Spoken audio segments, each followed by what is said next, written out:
Ça va, t'as pas trop le mal de mer en camping-car? Un poquito.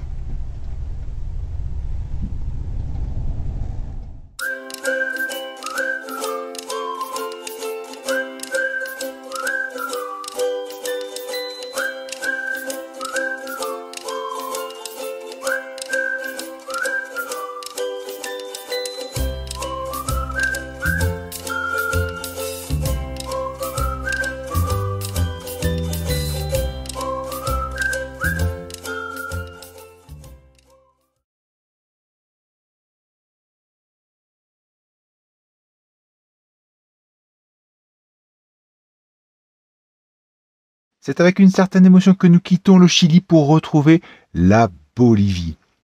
Et après une nouvelle ascension à plus de 4700 mètres d'altitude, c'est par la région de Sajama et de son imposant volcan point culminant du pays que nous arrivons de nouveau dans ce pays qui nous avait tant plu il y a 6 mois. Nous prenons la direction de La Paz, sa capitale, avant de rejoindre le lac Titicaca. Bienvenue à La Paz. Avec ses 3700 mètres d'altitude, la capitale de la Bolivie est aussi la capitale la plus haute du monde. C'est la capitale de tous les contrastes. À La Paz, tout est possible, mais rien n'est sûr. C'est aussi une ville de fort contraste sur le plan social, sur le plan architectural et même sur le plan des transports en commun. Ils vont du collectivo jusqu'au magnifique téléphérique qui leur sert de métro aérien. Bref, La Paz est une ville atypique, soit on aime, soit on déteste.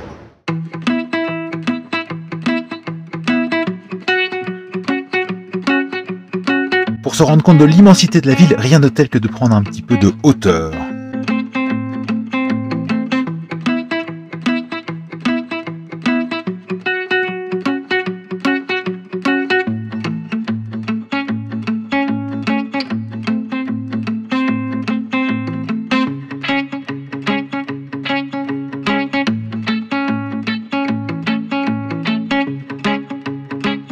La ville s'étend sur près de 800 mètres de dénivelé, depuis les quartiers riches du sud à 3300 mètres d'altitude, jusqu'au quartier populaire d'El Alto qui culmine à 4100 mètres.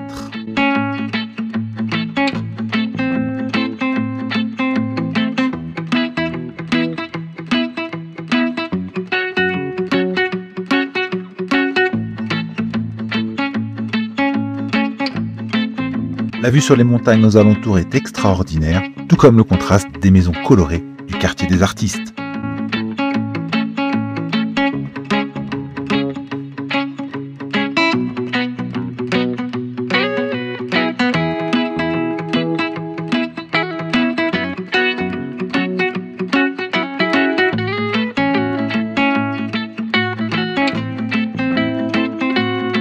On adorera arpenter ces rues à la découverte de ces monuments, savant mélange de colonialisme et d'architecture ultramoderne.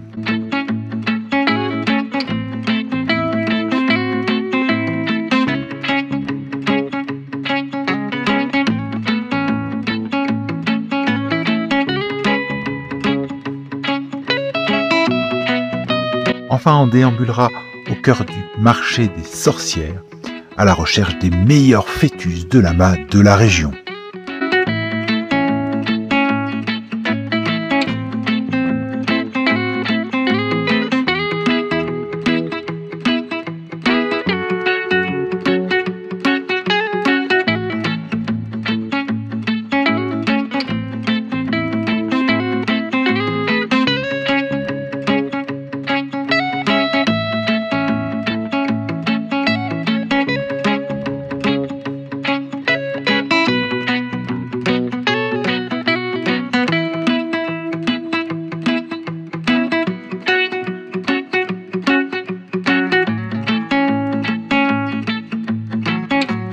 La Paz, c'est aussi la vallée de la Luna. Cet étonnant parc de formation géologique situé en plein cœur de la ville est un nouvel exemple des contrastes saisissants que propose cette mégalopole.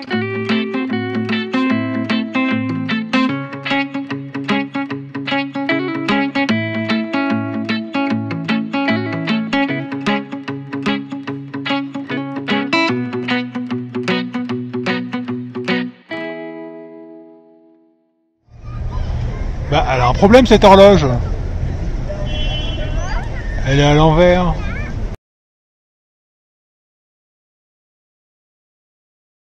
Il est désormais temps de prendre la direction du célèbre lac Titicaca.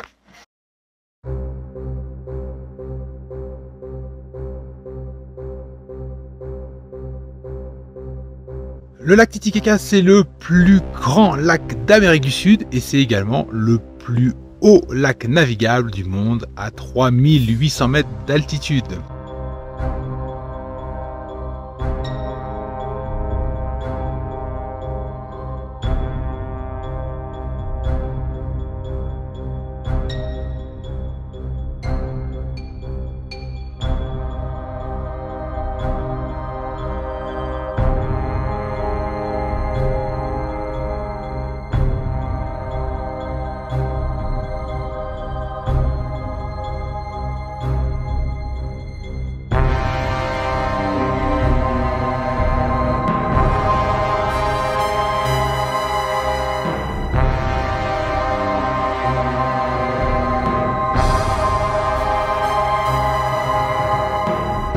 Mais au fait, savez-vous d'où vient ce nom curieux, Titicaca?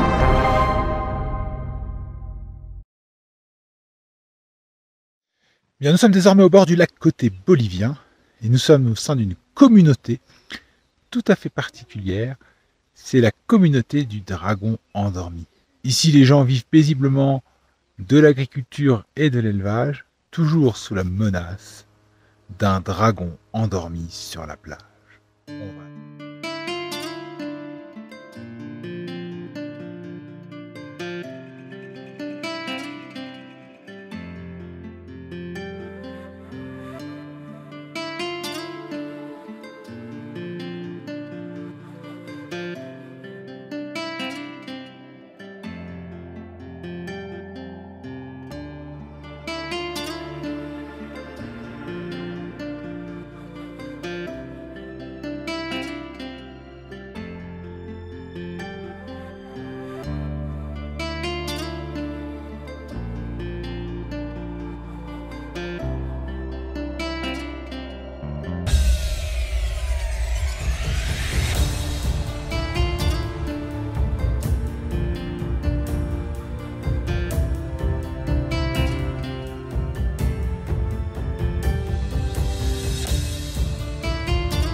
Mais la rando à 4000 mètres d'altitude, c'est pas facile. Hein.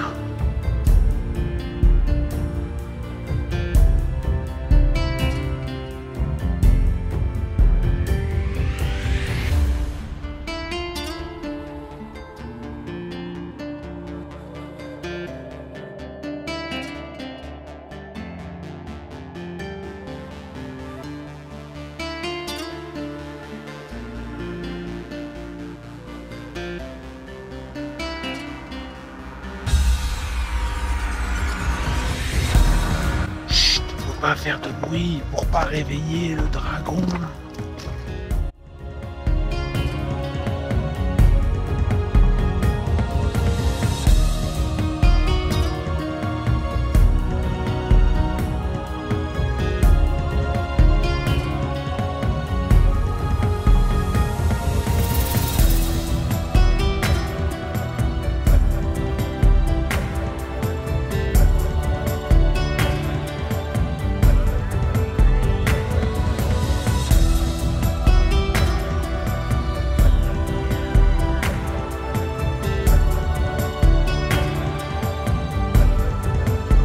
Eh bien, nous voilà au sommet de la tête du dragon.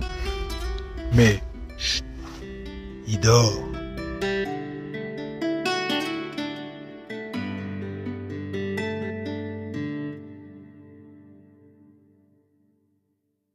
Contrairement au côté péruvien, le côté bolivien du lac est beaucoup moins touristique. Et ici, clairement, on est loin des sentiers battus. On y découvre donc une authenticité naturelle, des gens simples, et c'est justement ce qu'on est venu chercher ici.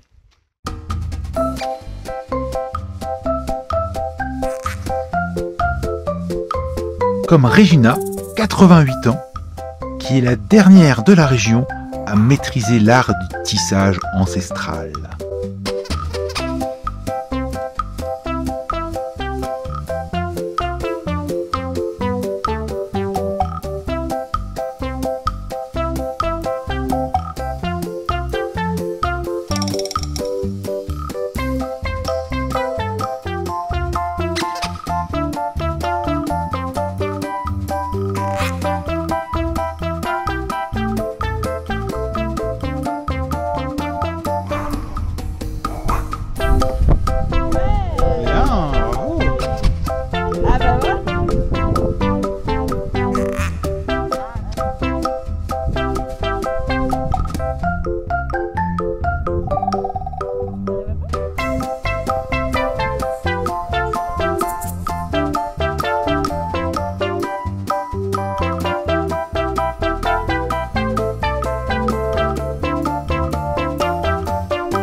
Ou encore comme Marou et son papa qui, du haut de ses 86 ans, continue à aller ramasser les pommes de terre à la méthode traditionnelle.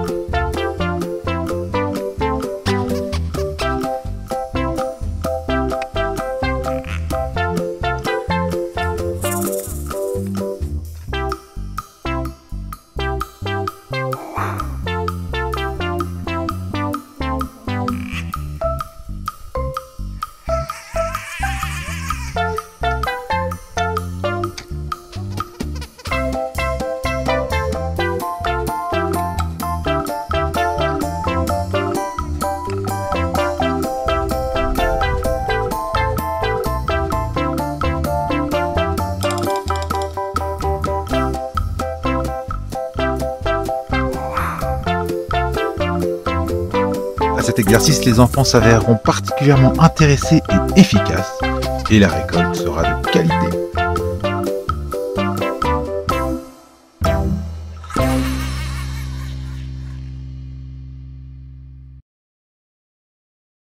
Nous sommes à Copacabana. Attention, rien à voir avec la célèbre plage de Rio de Janeiro. Ici, on est au bord du lac Titicaca. Copacabana, c'est la frontière avec le Pérou, c'est aussi le point de départ vers l'Isla del Sol, où on ira demain. Mais aujourd'hui, on va prendre un peu de hauteur pour aller tout là-haut, voir le point de vue du calvaire.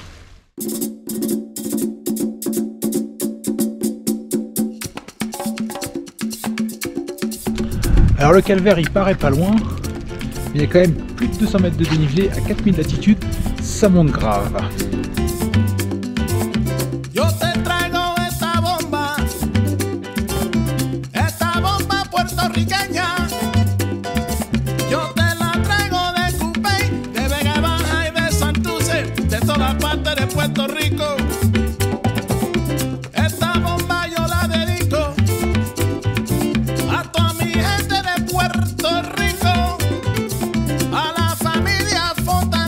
Alors, c'est dur? Ça monte trop dur?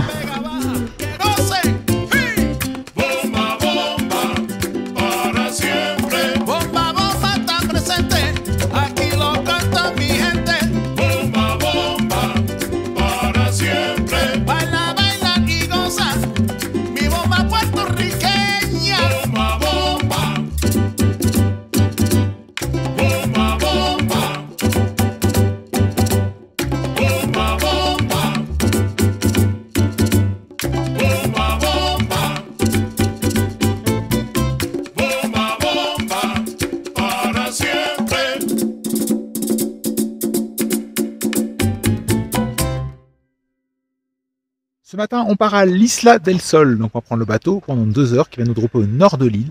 Et le but, c'est de faire la randonnée jusqu'au sud, de traverser toute l'île à pied.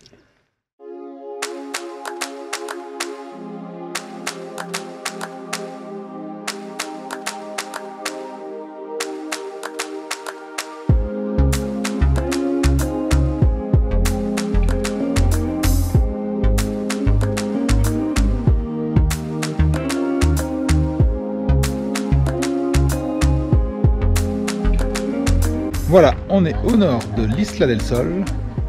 Donc on va aller découvrir la partie nord avant de traverser l'île à pied.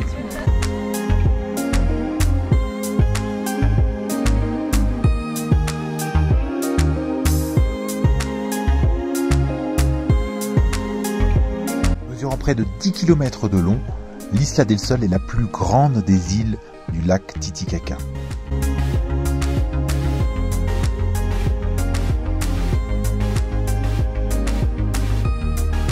Selon la légende inca, c'est sur cette île que les enfants du roi Soleil, à peine sortis des eaux du lac, auraient posé leurs premiers pieds. Manco Cápac et sa sœur auraient ainsi été envoyés sur Terre avec comme mission de créer le royaume des Incas et d'y fonder sa capitale, qui sera Cusco.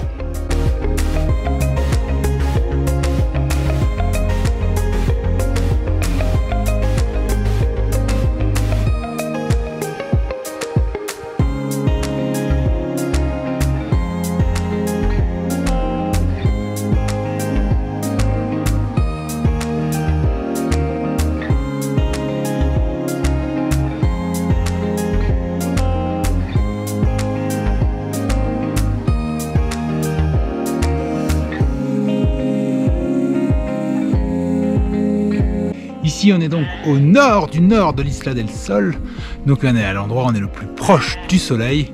C'est pour ça qu'ici il y a des roches sacrées et des temples incas. C'est ici que les Incas venaient faire des sacrifices et des cérémonies en hommage au dieu Inti, le dieu du soleil.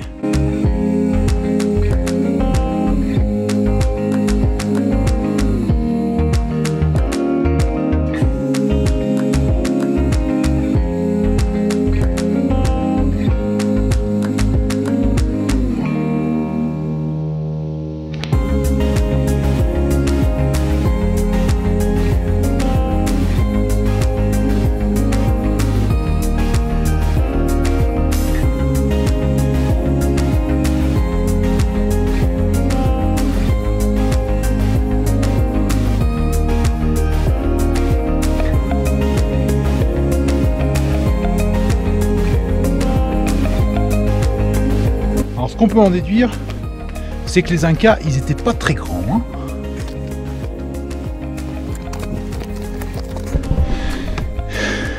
Et qu'ils n'avaient pas de sac à dos non plus.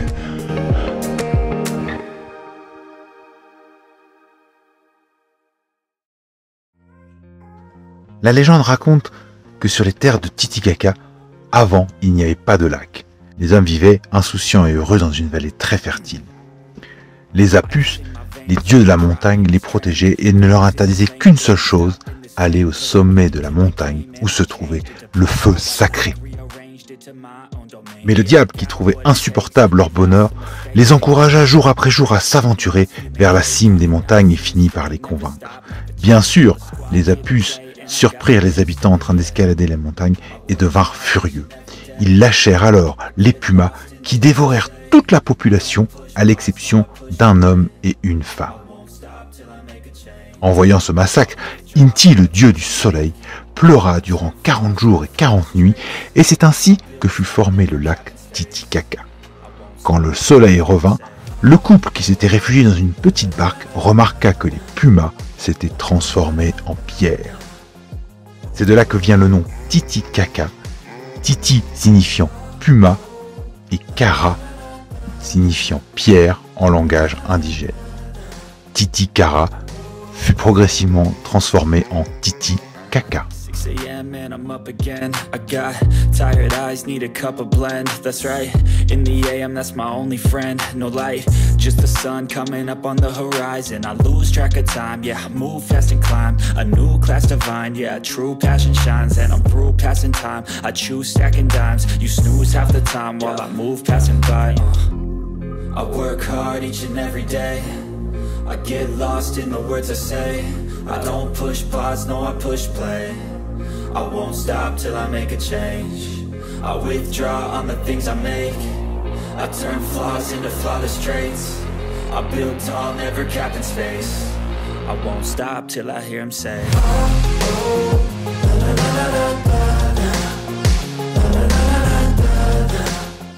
Voilà, donc on arrive au sud de l'île et on va atterrir en haut du célèbre escalier de l'Inca. C'est une petite épreuve de le monter, à descendre, ça devrait aller mieux.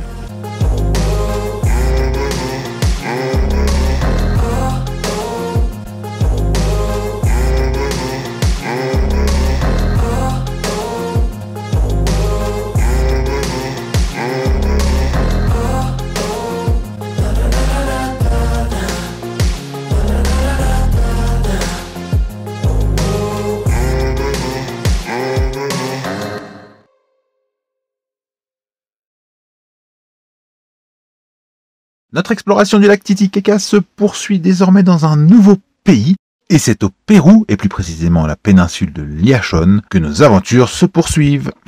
Aujourd'hui, on reprend le bateau sur le lac Titicaca, direction les îles Ouros, les îles flottantes en roseau. Aujourd'hui, on a pris un petit bateau pour nous tout seuls, enfin presque. Coucou! Eh ben oui, qu'est-ce que tu fais là, toi?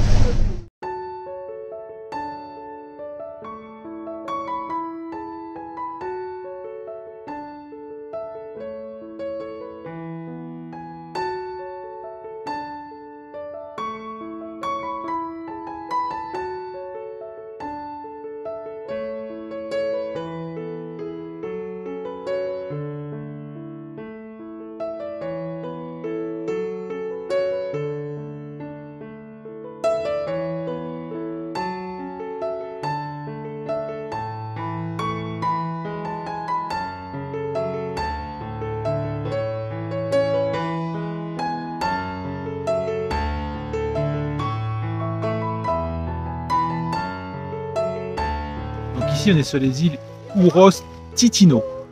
Ce sont des îles en fait qui sont encore habitées, à la différence des îles Ouros qui sont de l'autre côté, du côté de Puno, qui sont en fait uniquement pour le tourisme. Donc là sur cette île, qui doit faire allez, 30 mètres de diamètre, il y a 5 familles qui vivent et ça fait une vingtaine de personnes.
Ah, c'est super hein, dans le téléphérique, hein.